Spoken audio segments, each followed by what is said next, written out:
Voilà, bonsoir. Aujourd'hui, le thème que le Seigneur met sur notre cœur et qui est en même temps un thème d'actualité, c'est le plan et la volonté de Dieu. C'est quoi le plan et la volonté de Dieu? C'est quoi vraiment ce que cela veut dire?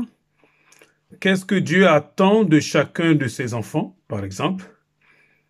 Est-ce qu'on peut véritablement affirmer que Dieu désire nous révéler ses plans et sa volonté parfaite?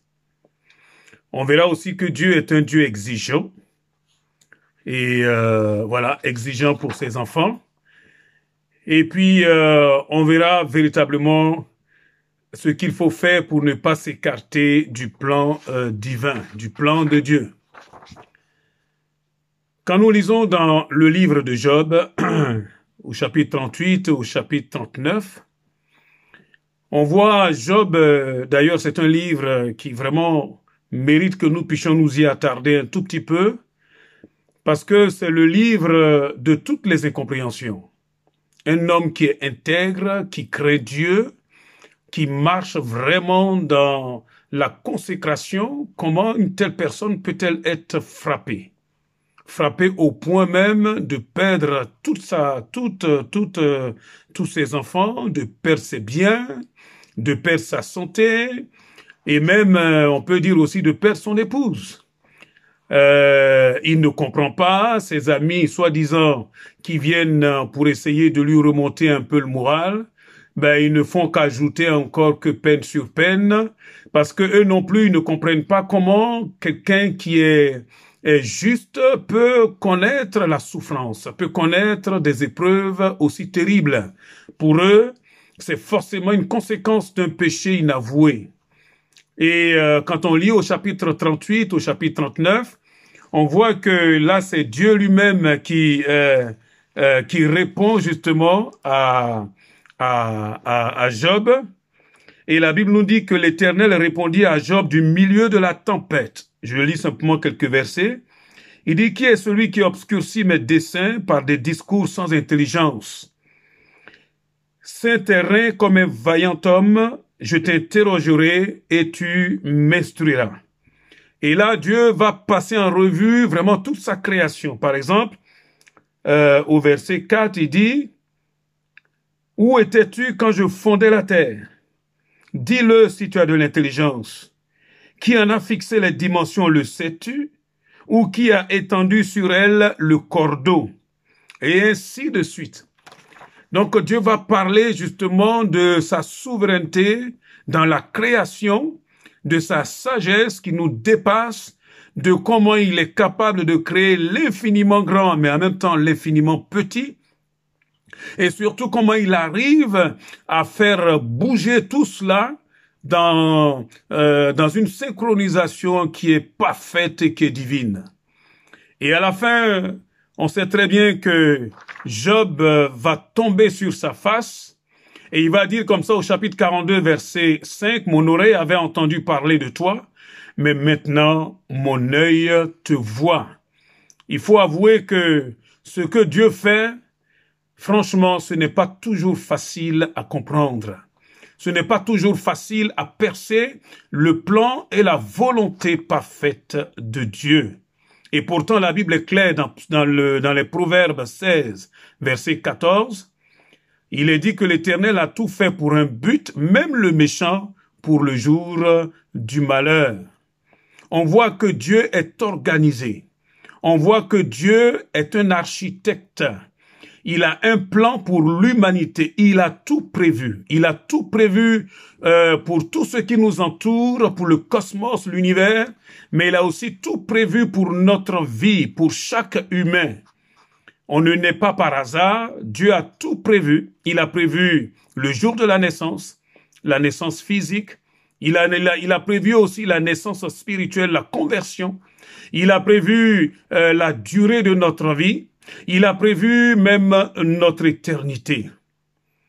Et c'est vrai que ce Dieu qui est tellement grand, il faut le reconnaître, il nous a fait tous différents avec des personnalités tout à fait individuelles.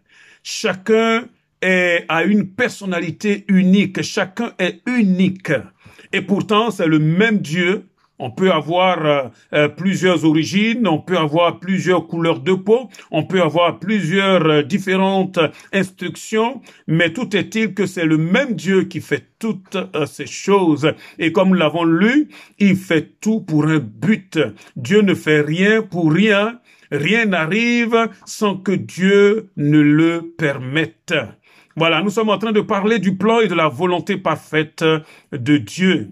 Lorsque nous lisons vraiment le modèle qui nous est donné dans le Nouveau Testament, nous allons le prendre dans Éphésiens, donc l'épître de Paul aux Éphésiens.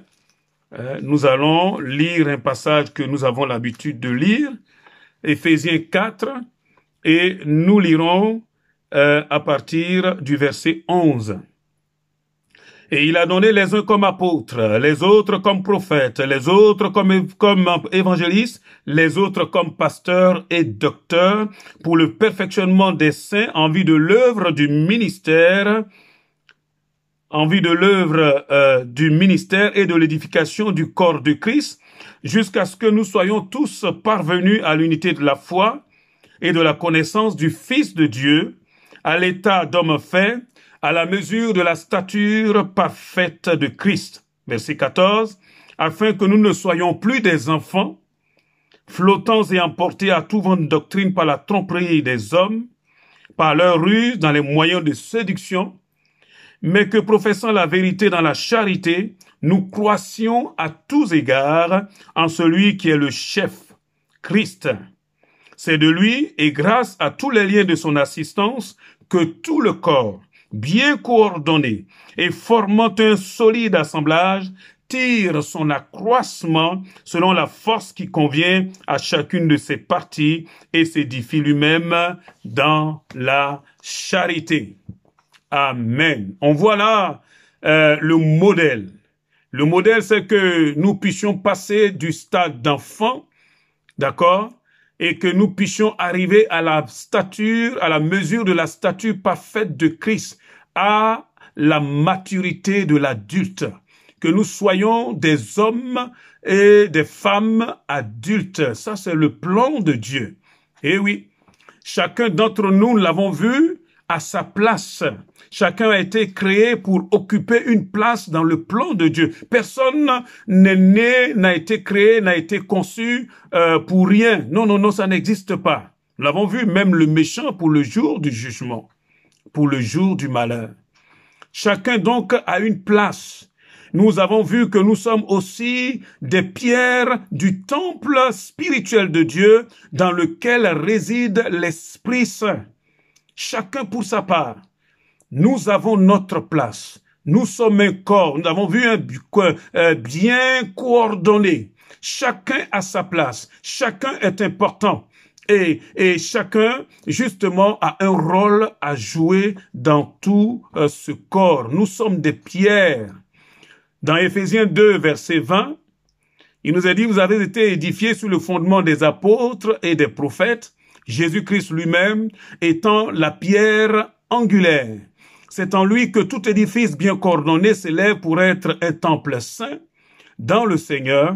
C'est en lui que vous aussi, vous êtes édifiés avec eux pour former une habitation de Dieu en esprit. Nous sommes l'habitation de Dieu en esprit. Amen. Nous sommes un édifice bien coordonné qui s'élève pour être un temple saint, un temple spirituel. Éphésiens 2, j'ai lu les versets 20 jusqu'au verset 22. Et oui, la Bible nous dit aussi que nous sommes le corps de Christ et que, en tant que tel, nous sommes parfois appelés l'épouse de Christ. D'ailleurs, dans l'Apocalypse, au chapitre 21, donc Apocalypse, au chapitre 21, par exemple, nous lisons ceci. Puis, donc Apocalypse de Jean, chapitre 21, je suis en train de lire à partir du verset 9. Puis un des 7 anges qui tenait les 7 coupes remplies de 7 derniers fléaux vins, et il m'adressa la parole en disant, « Viens, je te montrerai l'épouse, la femme de l'agneau. » Et l'épouse dont il est question ici, là, ben c'est nous, c'est l'Église. L'Église est justement l'épouse. Amen. On retrouve aussi cette notion-là dans 2 Corinthiens au chapitre 11. 2 Corinthiens au chapitre 11, donc dans l'épître de Paul aux Corinthiens, au chapitre 11, verset 2. Mais je vais lire à partir du verset 1er. « Oh, si vous pouviez supporter de ma part un peu de folie, mais vous me supportez, car je suis jaloux de vous d'une jalousie de Dieu, parce que je vous ai fiancé à un seul époux pour vous présenter à Christ comme une vierge pure. » Nous sommes en train de parler du plan et de la volonté parfaite de Dieu. Et Paul est en train de nous dire ici, là, que l'Église est justement l'épouse de l'agneau, l'épouse du Seigneur. Amen. Et en tant que tel, nous avons un rôle, nous avons notre place, nous avons effectivement quelque chose à faire. Amen. Or, quelque part aussi, bon, je n'aurai pas le temps de rentrer dans les détails, mais dans Éphésiens 6, Paul nous présente, il présente l'Église comme une armée de Dieu. C'est là qu'il nous est parlé du combat spirituel et chacun pour sa part, nous sommes donc dans le plan de Dieu des soldats revêtus de l'armure spirituelle pour renverser les forteresses spirituelles parce que le combat n'est pas un combat visible, physique, mais il est d'abord spirituel. Or, la Bible nous dit justement dans Éphésiens 6 à partir du verset 12 que nous n'avons pas à lutter contre la chair et le sang. Nous n'avons pas à lutter contre des humains, mais nous luttons contre des esprits méchants, des dominations, des autorités, des esprits méchants dans les lieux célestes qui dominent et qui manipulent ce monde habité. Donc, on peut dire que ce qui est important vraiment pour le Seigneur, il vise 2 objectifs très importants dans son plan. Premièrement, c'est un objectif individuel. Ce qu'il voudrait, c'est que toi et moi, nous puissions connaître une croissance, un développement individuel. Et puis, la deuxième chose qui est donc subsidiaire donc à la première, c'est que non seulement Dieu désire un développement, une croissance individuelle de chacun d'entre nous, mais il désire exactement la même chose, le développement et la croissance dans nos relations les uns avec les autres en tant qu'enfants de Dieu. Amen. En tant qu'enfants de Dieu.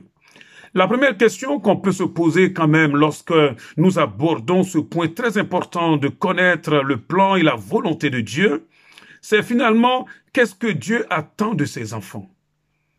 Qu'est-ce que Dieu attend de toi et de moi? Qu'est-ce que, dans son plan, il attend de toi et de moi? Vous avez compris que Dieu ne nous a pas fait des robots. Dieu ne nous a pas conçus comme des marionnettes sur lesquelles il tire là des ficelles pour que nous puissions bouger. La Bible nous montre dans la Genèse que Dieu a créé l'être humain comme un être libre. Libre de choisir.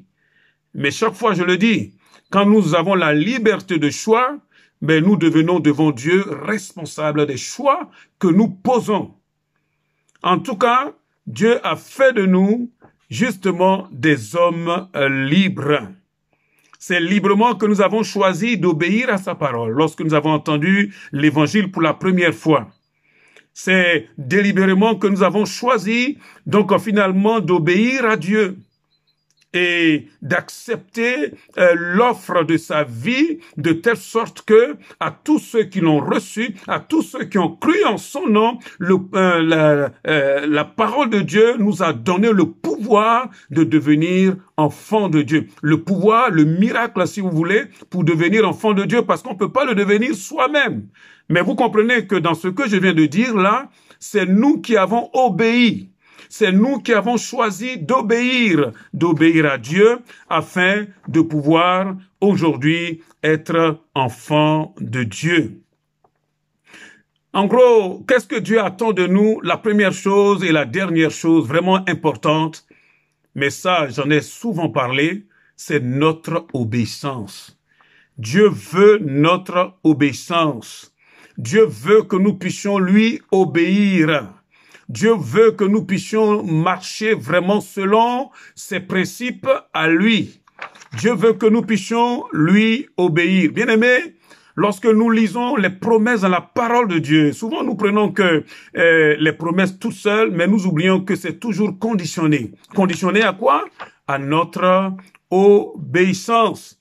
Parce que ce que Dieu voudrait, c'est après nous avoir bénis, faire de nous, à notre tour, une source de bénédiction pour l'humanité qui nous entoure. C'est ça le désir de Dieu. Par exemple, prenons dans Exode au chapitre 15, après donc la traversée de la mer Rouge, alors que le peuple est en train de se réjouir, regardons un peu les paroles que l'Éternel va donner à Israël. Exode chapitre 15, nous lisons à partir du verset 26. Il dit ceci: « Si tu écoutes attentivement l'Éternel ton Dieu, si tu fais ce qui est droit à ses yeux, si tu prêtes l'oreille à ses commandements et si tu obéis à toutes ses prescriptions, vous avez vu le nombre de si? Je ne te frapperai d'aucune des maladies dont j'ai frappé les Égyptiens, car je suis l'Éternel qui te guérit. » Souvent nous citons que la fin du verset. Nous disons effectivement que l'Éternel dit « Je suis l'Éternel qui te guérit ». Mais à condition que nous obéissions à sa parole, à condition que nous acceptions d'écouter attentivement l'Éternel notre Dieu et de faire tout ce qu'il nous demande de faire, ce qui est droit à ses yeux, amen, d'obéir à toutes ses prescriptions sans en jeter une seule. Et c'est à cette seule condition-là qu'il dit ceci, que la promesse que nous avons lue complètement à la fin, « Je suis l'Éternel qui te guérit ». Nous voyons, comme je le disais tout à l'heure, que Dieu a créé l'être humain libre. Adam avait le choix, soit d'obéir, soit de désobéir. Et nous savons très bien que malheureusement, Adam a choisi de faire ce qui lui plaît, de marcher selon ses voies à lui. Il a désobéi et regardez comment sa désobéissance a affecté de façon vraiment négative toute l'humanité jusqu'à nous. Par un seul, le péché est entré dans le monde et le péché a gagné toute l'humanité, de telle sorte que vous et moi, nous sommes tous pécheurs. Par nature, nous sommes pécheurs. L'enfant est en train de naître là, il est encore même dans le ventre de sa mère, il est déjà pécheur parce qu'il y a le germe du péché dans ses gènes, justement. Amen. Simplement parce qu'il y en a un qui a décidé de faire ce qui lui plaît. Alors, qu'est-ce que Dieu attend de nous? Dieu attend notre obéissance. Dieu attend notre obéissance. La Bible est claire, la seule chose qui lui est véritablement agréable, avant tout, c'est notre obéissance à Dieu. Amen. Notre obéissance à Dieu. Dieu le Père voudrait que nous puissions obéir à sa voix, comme le Christ lui-même sur la terre a obéi au Père. Dans Jean 8, verset 29, regardons ce que Jésus dit. Il dit, celui qui m'a envoyé est avec moi. Il ne m'a pas laissé seul parce que je fais toujours ce qui lui est agréable. Vous vous rendez compte? Même Jésus, confiné dans une chair comme la nôtre ici sur cette planète, il était obligé, enfin j'ai dit obligé entre griffes, c'était son choix en tout cas, donc de se conformer strictement à l'obéissance du Père, au Père. Et il dit, parce que je fais toujours ce qui lui est agréable. Ce qui lui est agréable. Ce qu'on peut dire, c'est que Dieu, dans sa bonté, il a toujours voulu révéler sa volonté et son plan à l'être humain. Eh oui, il a toujours voulu, donc, quelque part, nous dire à l'avance les choses qui vont arriver. D'ailleurs, quand tout à l'heure je parlais d'Adam et Ève, Dieu leur avait dit clairement les choses. Il dit, le jour où vous mangerez de l'arbre de la connaissance du bien et du mal, certainement tu mourras. Et peut-être que Adam n'a pas pris ça très au sérieux. S'il vous plaît, mes frères et sœurs, Dieu est sérieux. Sa parole est véritablement sérieuse. Quand Dieu dit, la chose se réalise. Quand il ordonne, la chose existe. Et c'est à nous de prêter attention à ce que Dieu est en train de faire. Mais Dieu a toujours voulu montrer, bien avant même que les choses n'arrivent, les conséquences de nos choix, puisqu'il nous a fait libres. Dieu désire-t-il nous révéler sa volonté et son plan? Oui, bien sûr. Il veut le révéler et il a toujours voulu le révéler. Par exemple, on prend le cas des disciples qui ont marché avec le Maître pendant son ministère terrestre. À un moment donné, quand on lit par exemple de Jean 14 à Jean 16, le Seigneur commence à les préparer parce qu'il leur dit qu'il ne sera pas tout le temps avec eux et qu'un jour, il devra les quitter pour remonter au Père. Et là où il ira justement pour nous préparer des places. Et donc, il va commencer à leur révéler finalement ses plans. Et il leur dit même clairement que c'est nécessaire, c'est avantageux pour les disciples afin que lorsque le Seigneur se serait donc retourné auprès du Père, que là, justement, il envoie le Saint-Esprit aux disciples. Par exemple, dans Jean 16, verset 7, il est écrit: « Il est avantageux que je m'en aille. En effet, si je ne m'en vais pas, le défenseur, c'est-à-dire le Saint-Esprit, le Paraclet, ne viendra pas vers vous. Mais si je m'en vais, je vous l'enverrai. » Dieu désire nous guider, nous conduire, bien-aimés. Dieu désire, dans ce monde de ténèbres, être comme la lumière et le guide pour chacun d'entre nous sur les chemins tortueux de cette vie. Et oui, mais il veut le faire par son esprit. Et nous nous rendons compte de toute façon que je parlais des premiers disciples. Ils ont accompli beaucoup plus après le départ de Jésus avec le Saint-Esprit que même pendant la présence physique de Jésus sur la planète Terre. Et oui, aujourd'hui, nous pouvons dire que c'est le même Saint-Esprit qui est en nous, qui intercède pour nous dans Romains 8 à partir du verset 26. Et nous ne savons pas toujours ce qu'il convient de demander lorsque nous prions. Mais le Saint-Esprit, par des soupirs inexprimables, il exprime au Père, au travers de Jésus, nos véritables besoins. Amen. Il intercède pour nous. Oh, gloire à Dieu.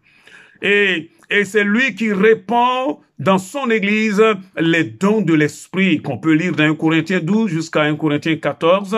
Et le but, c'est quoi? C'est que il vient demeurer en nous afin de nous conduire et de nous conduire. Bien-aimés, nous sommes en train de parler du plan de Dieu. Nous ne connaissons pas le chemin par nous-mêmes. Nous nous trompons. Et parfois, lorsque nous arrivons justement dans des temps d'incompréhension, franchement, nous sommes mal simplement parce que nous regardons aux choses visibles, alors que la Bible nous invite plutôt à marcher dans une sorte d'intimité avec le Seigneur. Amen. Pour pouvoir vraiment pénétrer les choses que l'œil ne voit pas. L'œil physique. Nous avons besoin de son esprit.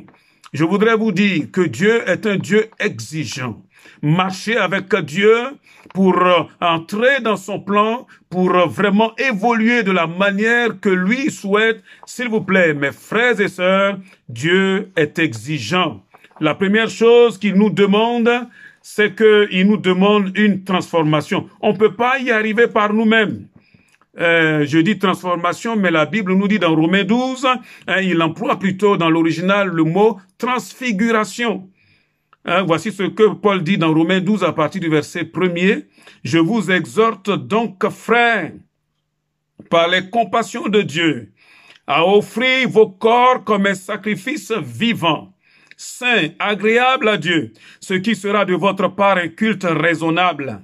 Ne vous conformez pas au siècle présent, mais soyez transformés ou transfigurés par le renouvellement de l'intelligence, afin que vous discerniez quelle est la volonté de Dieu, ce qui est bon, agréable et parfait. Vous voyez, le but est de découvrir quel est le plan, quelle est la volonté de Dieu, mais pour cela, nous avons besoin, mais tout ça c'est spirituel, d'être transfiguré, d'être transformé par le renouvellement de l'intelligence qu'apporte le Saint-Esprit. Amen. Qu'apporte le Saint-Esprit. Il nous est dit au verset 1er d'offrir nos corps comme un sacrifice vivant. Attention, il n'est pas question de se suicider, c'est pas de ça il s'agit. Ce n'est pas une question physique, tout est spirituel. C'est finalement d'obéir à Dieu, d'amener notre corps à obéir à Dieu, à marcher de façon à être agréable à Dieu. Vous voyez, une obéissance qui nous fait marcher de façon vivante, sainte et agréable à Dieu. Mais vous voyez que ce qui est important, c'est dans un premier temps l'exigence de Dieu qui voudrait, qui demande, qui exige que nous soyons transformés. Eh oui, parce que Dieu veut nous faire vivre une vie de l'esprit, une vie intérieure, une vie spirituelle, non pas une vie des apparences extérieures. C'est pour cela que Jésus, pendant son ministère terrestre, il s'est levé contre les scribes et les pharisiens qu'il jugeait d'hypocrites.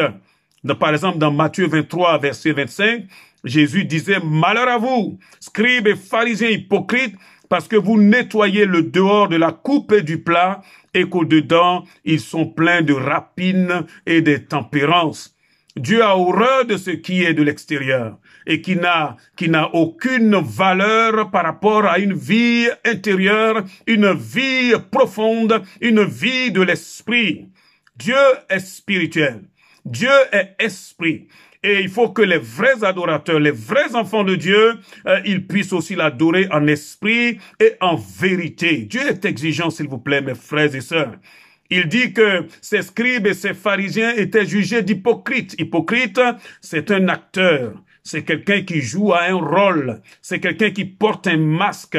C'est quelqu'un qui n'est pas vrai. Quelqu'un qui est faux. Quelqu'un qui fait les choses simplement pour épater la galerie, pour que les hommes puissent quelque part l'élever, qui est là simplement pour plaire aux hommes, pour plaire, disons, au mouvement, je sais pas moi, au système. Mais alors que dans la réalité, ils n'y sont pas du tout. Il dit l'intérieur est plutôt rempli de rapine. Vous vous rendez compte? La rapine, c'est donc l'action de piller, de voler, de dérober. Ça ne vous rappelle pas quelqu'un ça?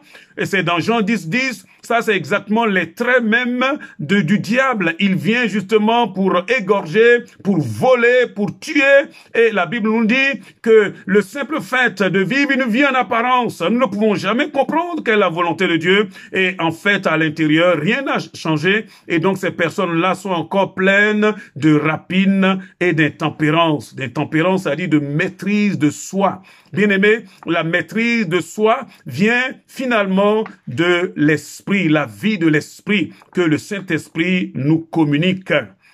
Oh, Dieu voudrait que nous puissions être, quand il dit Dieu voudrait, c'est même de l'euphémisme, Dieu exige que nous puissions être des hommes et des femmes obéissants. Et oui, il nous est dit clairement dans Samuel que l'obéissance vaut mieux que les sacrifices. L'obéissance.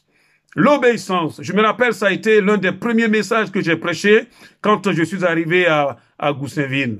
L'obéissance, c'est important, mes frères et sœurs. On peut faire beaucoup de choses, mais si on n'est pas obéissant, si on ne marche pas selon la parole de Dieu, bien-aimé, qu'est-ce qui va se passer? Nous allons nous créer nous-mêmes notre propre univers. Nous allons créer nos propres règles. Dieu n'est plus dedans. Parce que il peut pas y avoir 2 maîtres dans un bateau. Il peut pas y avoir 2 capitaines. Il peut pas y avoir là 2 seigneurs. Il y a un seul Seigneur. Il y a un seul capitaine, si vous voulez. Il y a un seul qui est Dieu, c'est l'Éternel. Amen. Et c'est Jésus notre Seigneur. Ce que le Seigneur nous demande, c'est de lui être obéissant. Je relis encore ce verset que j'ai souvent l'habitude de lire dans Luc 6, verset 46, où le Seigneur dit ceci: « Pourquoi m'appelez-vous Seigneur, Seigneur, et ne faites-vous pas ce que je dis ?» Vous voyez, Le Seigneur exige, nous sommes en train de voir là, le plan de Dieu, hein, la volonté de Dieu. Il exige que toi et moi, là, nous soyons des hommes et des femmes obéissants au Seigneur, obéissants à sa parole, même si ça ne nous plaît pas trop, obéissants. Amen. Tout à l'heure, en introduction, j'ai lu Éphésiens 4:13, où nous avons vu que ce que Dieu veut, c'est que nous soyons des hommes et des femmes qui grandissent, qui passent du stade d'enfant au stade donc d'homme ou de femme mature, adulte. Paul dit, quand j'étais enfant, je parlais comme un enfant, je raisonnais comme un enfant, j'agissais comme un enfant, mais quand je suis devenu adulte, j'ai laissé tomber tout ce qui est de l'enfant.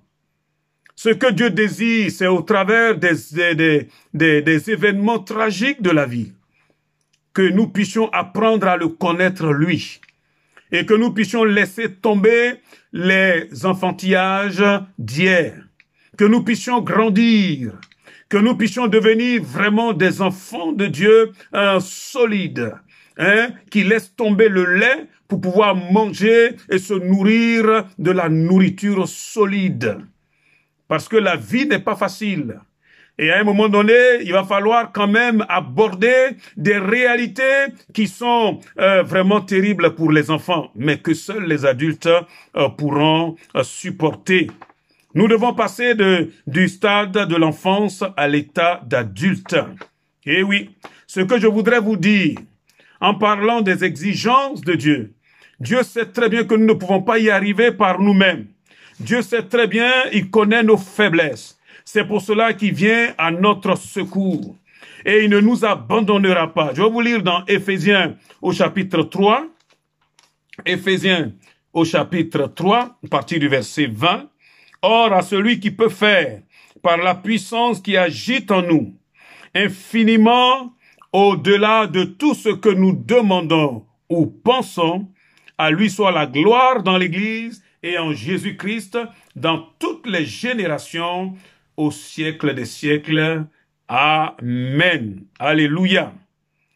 D'ailleurs, dans Éphésiens 2, verset 10, il est dit que nous sommes l'ouvrage de Dieu, que nous avons été créés en Jésus-Christ pour de bonnes œuvres qu'il a préparées d'avance. S'il vous plaît, Dieu connaît notre faiblesse. Il vient à notre secours par sa puissance, par la puissance de sa parole, la puissance de son esprit, afin de nous aider à y arriver par sa grâce. Amen. Par sa grâce. Dans Philippiens 2, verset 13, il est dit d'ailleurs, c'est lui qui produit en nous le vouloir et le faire pour son projet bienveillant. Nous pouvons compter sur Dieu. Dieu veut nous aider. Il sait nos faiblesses. Il connaît encore une fois nos difficultés. Il veut nous aider. Amen. Et même lorsque nous rencontrons des échecs, lorsque nous rencontrons vraiment des moments difficiles, Dieu ne nous abandonnera jamais. Oh, s'il vous plaît, nos échecs peuvent-ils changer le plan de Dieu à notre égard? La réponse c'est non. Amen. Parce que Dieu est un Dieu fidèle. Même si nous ne comprenons pas, Dieu, lui, comprend les choses. Il anticipe les choses. Amen. La réalité, c'est que nos échecs d'hier ont en fait de l'influence et affectent non pas Dieu, mais nous-mêmes. Parce que quand nous sommes tombés hier, après penser que nous allons pouvoir nous relever pour demain, c'est plus difficile. Prenez le cas de Pierre.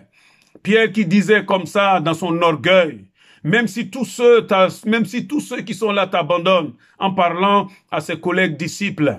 Il dit, moi Pierre, en se frappant certainement la poitrine, moi je ne t'abandonnerai jamais. Le Seigneur dit, quoi? Avant même que le coq n'ait chanté là, toi tu m'auras déjà renié 3 fois. Et c'est ce qui est arrivé. Pierre a renié le maître.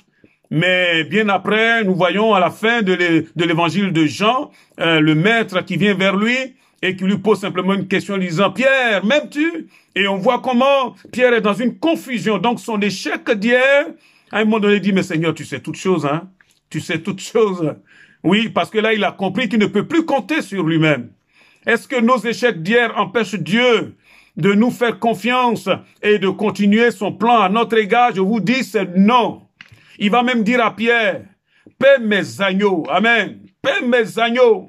Alléluia. Oh, notre Dieu est bon, même si nous sommes tombés hier. Même s'il y a des choses que nous n'avons pas comprises, ce qui est sûr, c'est que notre Dieu ne nous abandonne pas. Amen. Et il connaît toutes nos faiblesses. Nous n'avons pas le temps de l'étudier maintenant, mais le psaume 139 nous dit que Dieu est partout, Dieu sait tout, Dieu voit tout, Dieu connaît tout. Amen. Et il est éternel, il est omnipotent. Dieu est partout. Amen. Oh, gloire à Dieu. Alléluia. La grâce de Dieu nous aide à surmonter nos échecs. Quand ça ne va pas, nous revenons à la croix. Il dit que si nous confessons nos péchés, il est juste et bon pour nous les pardonner et pour nous purifier de toute iniquité. Quand on a raté le but, quand on est sorti du chemin de Dieu, quand on a péché, c'est ce que la Bible dit, il faut revenir simplement par la repentance. 1 Jean 1, verset 9. Alléluia. Et même si je me suis écarté du plan de Dieu, comment je peux le savoir? En fait, je vais plutôt dire ça autrement. C'est que Dieu, il nous donne des éléments pour nous aider justement à ne pas nous écarter de sa voie et de son plan. Amen. Quand Dieu vous verra que nous sommes en train de nous écarter, la première chose qui va se passer, c'est qu'il va éprouver notre foi. Prenez le cas par exemple d'Abraham, dans Genèse au chapitre 22, il va lui dire ceci, ces paroles terribles. Il va dire Abraham va dire, me voici. Il dit, donne-moi ton fils, ton unique, celui que tu aimes, Isaac. Waouh, livre-le-moi. Vous vous rendez compte? Dès qu'il voit que nous commençons à nous attacher à autre chose qu'à lui, en ce moment-là, c'est notre foi qu'il va éprouver. Eh oui. Et le but, c'est quoi? C'est de nous ramener à lui. Quand nous sommes aussi en train de passer par des circonstances de la vie qui deviennent insupportables, c'est ce que nous disons. En tout cas, qui deviennent très difficiles, comme par exemple les temps que nous sommes en train de passer, on ne comprend pas ce qui se passe. Il y a une chose, s'il vous plaît, mes frères et sœurs. La Bible est claire dans Hébreux 11, verset 6. « Or, sans la foi, il est impossible de lui être agréable, car il faut que celui qui s'approche de Dieu croit que Dieu existe et qu'il est le rémunérateur de ceux qui le cherchent. » C'est notre foi, s'il vous plaît. Hébreux 10, 39, je le redis encore, ne sont pas de ceux qui se retirent pour se perdre, mais de ceux qui ont la foi et qui persévèrent jusqu'au bout afin de sauver leur âme. Et oui, les épreuves sont là justement dans le but de toucher à notre foi. Alors il va se passer deux choses. L'épreuve va révéler vraiment ce que c'est que notre foi. Et l'épreuve, normalement, ça a pour but aussi d'édifier notre foi. Vous vous rendez compte? Dans 1 Samuel 17, alors que ce géant de Goliath, il est là en train de terroriser l'armée de l'Éternel, c'est là qu'apparaît sur la scène un petit blondinet, aux yeux bleus si vous voulez, du nom de David, et qui va courir comme ça devant ce géant de presque 3 mètres, et qui va lui dire, tu viens contre moi avec la lance et le javelot, mais moi là, je cours contre toi au nom de l'Éternel que tu as insulté. Il dit, je vais te tuer, je vais t'abattre, je vais couper ta tête et je vais donner ta chair aux oiseaux du ciel. Waouh! C'est dans l'épreuve que justement on voit tout ce que Dieu a déposé au fond de nous. Ce que tu es en train de traverser est difficile, mon frère, ma soeur. Ce que tu es en train de traverser, ce sont des choses que tu n'arrives même pas à comprendre. Mais s'il te plaît, veille sur ta foi. Amen. Veille sur ta foi. Parce que là où le péché abonde, la grâce de Dieu surabonde aussi. Et Dieu ne va pas te laisser tomber. Amen.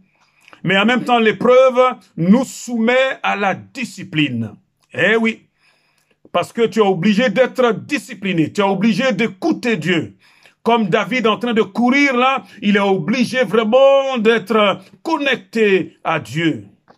Ou comme les disciples dans la barque, dans Marc au chapitre 4 à partir du verset 35.